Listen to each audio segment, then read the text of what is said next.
There are two key dates you need to remember when submitting your self-assessment. If you're submitting it by paper, it's the 31st of October, whereas if you're submitting it online, you have till the 31st of January the following year. This extra time is both useful and dangerous. It's useful because it gives you the extra time to collate the information that you need, but it can be dangerous because when a deadline is so far off, we do tend to leave it till the last minute.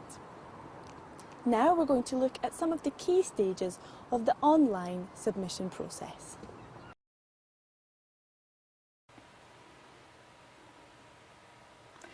When you first decide that you're going to use the online submission process, you need to enrol for the HMRC's Online Services. This process is made up of two sections: application and activation.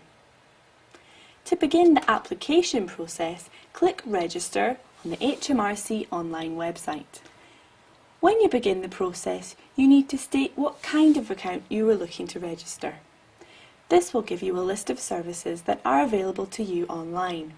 Choose the ones that cover the areas of relevance to you. It will then state what details will be required to register for your selection of services and give you an insight into what HMRC will do when you have submitted your information.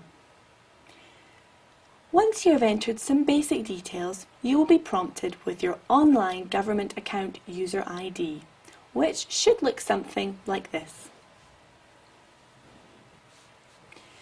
Now, it's very important that you take a note of this number, as you will need this to log into all HMRC online services, so it's a good idea to print these details. Now you need to enter the following information: your unique taxpayer reference and either your national insurance number or postcode.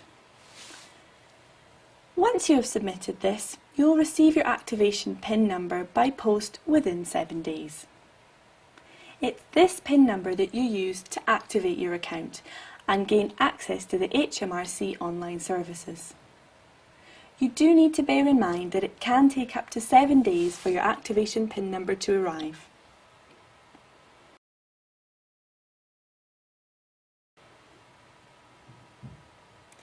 The online submission process for tax self-assessment is designed to be as simple to use as possible.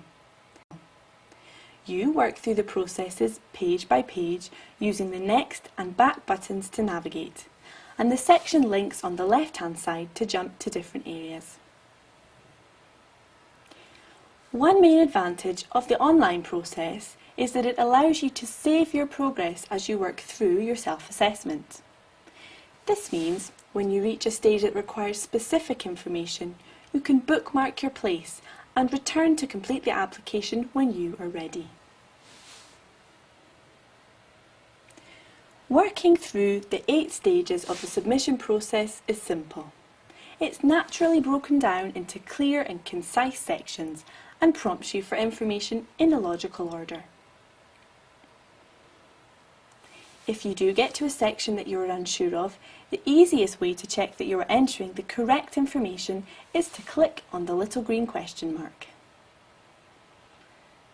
This will bring up a new window that shows an explanation of what the question means and how to find the required information.